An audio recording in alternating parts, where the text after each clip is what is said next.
Jadi kita punya bangsa ini, jangan dikira kita ini punya bangsa itu kalah dengan bangsa yang lain. Makanya begitu bangsa ini didatangi hampir semua bangsa, dipikir bangsa ini cilik-cilik, kecil-kecil, ditindas, habis tunggu.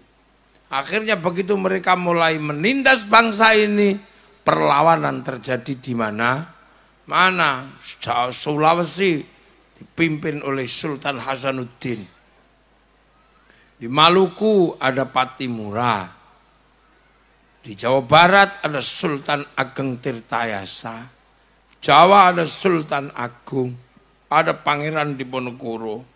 Di belahan bumi yang Jawa pulau yang lain ada Pangeran Antasari di Kalimantan, ada Sisingamangaraja di Batak, ada Sultan Mahmud Badarudin di Palembang, Raden Inten di Lampung, Gusti Ngurah Rai ada di tawanan dan pemberontakan, sampai akhirnya bangsa ini bisa dimerdekakan karena direbut dari para penjajah dan menjadi catatan dunia. Sampai hari ini belum ada lagi terjadi satu-satunya bangsa yang merdeka karena merebut kemerdekaannya dari penjajahnya dengan cara perang, itu adalah bangsa Indonesia.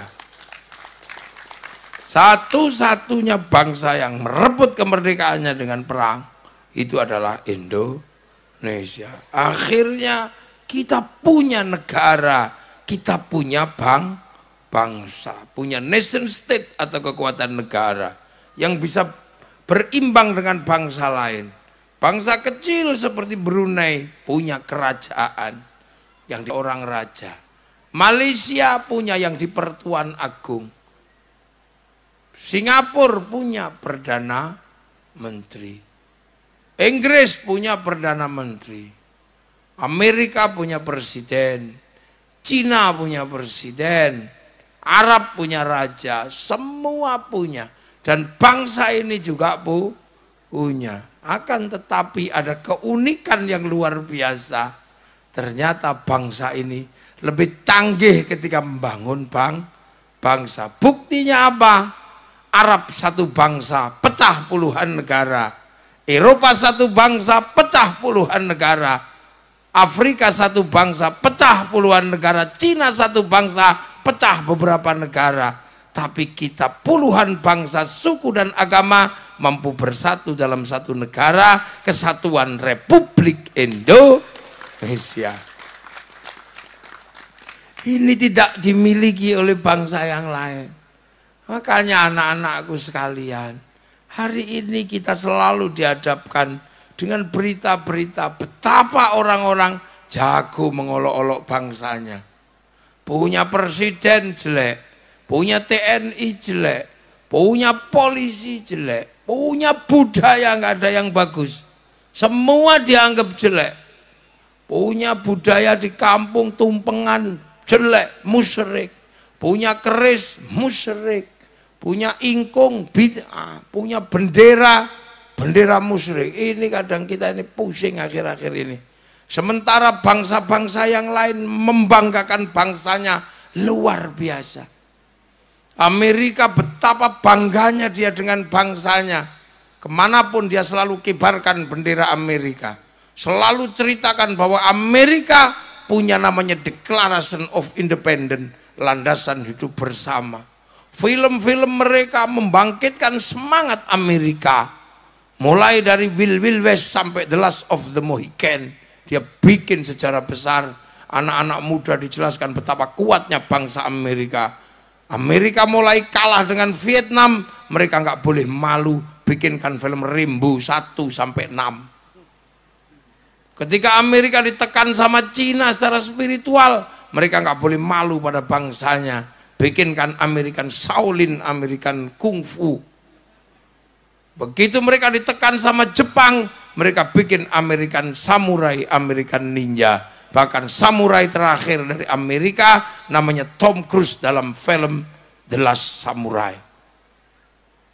Bangsa Jepang nggak boleh malu dengan bangsanya. dibikin film-film tentang semangat Bushido, semangat samurai. Bahkan peristiwa perang antar generasi Tokugawa dan restorasi Meiji difilmkan untuk anak-anak dalam film Samurai X dengan tokohnya Rurouni Kenshin. Tidak pernah malu dengan bangsanya. Bangkitkan dari ular putih sampai ular hijau, dari Wung Fei Hung sampai Sun Gokong, tidak pernah malu mereka dengan sejarah bangsanya.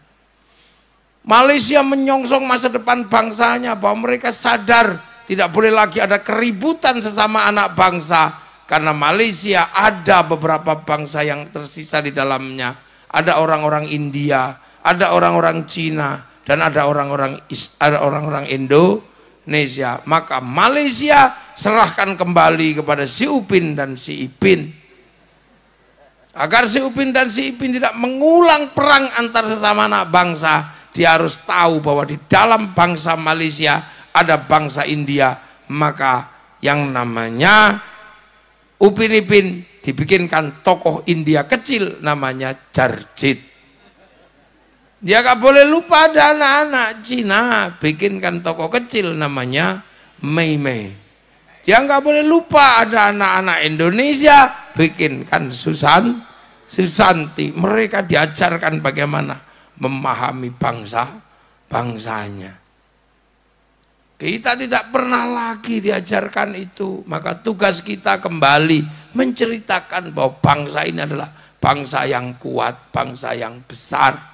Buktinya apa? Sampai hari ini bisa bertahan, berbeda-beda, tapi tetap satu jua, Bhinneka Tunggal Ika. Kita bisa bertahan sampai hari ini. Merah putih sampai hari ini masih kita kibarkan sebagai bendera bangsa. Mana benderanya? Loh kok neng das? Waktu perang kemerdekaan punya merah putih itu, nyawa jutaan rakyat Indonesia dikorbankan demi kibaran merah putih. Di Jogja tembak Belanda mengibarkan merah putih, maka merah putih ditaruh di dalam rumah. Saat rumah dibangun kasih bendera. Kalau Belanda curiga, tiangnya dikasih tebu.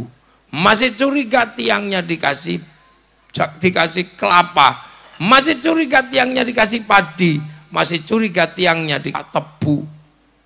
Masih curiga, besok bawa tumpeng sama ingkung. Belanda bilang, oh cuman mau makan aja ribet. Tapi Belanda tidak pernah tahu bahwa begitu makanan habis, padi mengering, tebu mengering, pisang rontok, kelapa mengering dan rontok, yang tersisa tinggal merah putih di dada kami anak-anak Indonesia. Itu cara kita bang. Surabaya pengen punya merah putih, perang 10 November habis-habisan, minta nyawa. Bahkan santri mengeluarkan resolusi jihad perang melawan Belanda karena berawal dari sobeknya bendera Belanda. Sekarang merah hormat bendera. Gitu aja alasannya banyak. Ada yang musyrik, ada yang bid'ah. Ini pasti waktu zaman perang nenek moyangnya Bandar Dadu.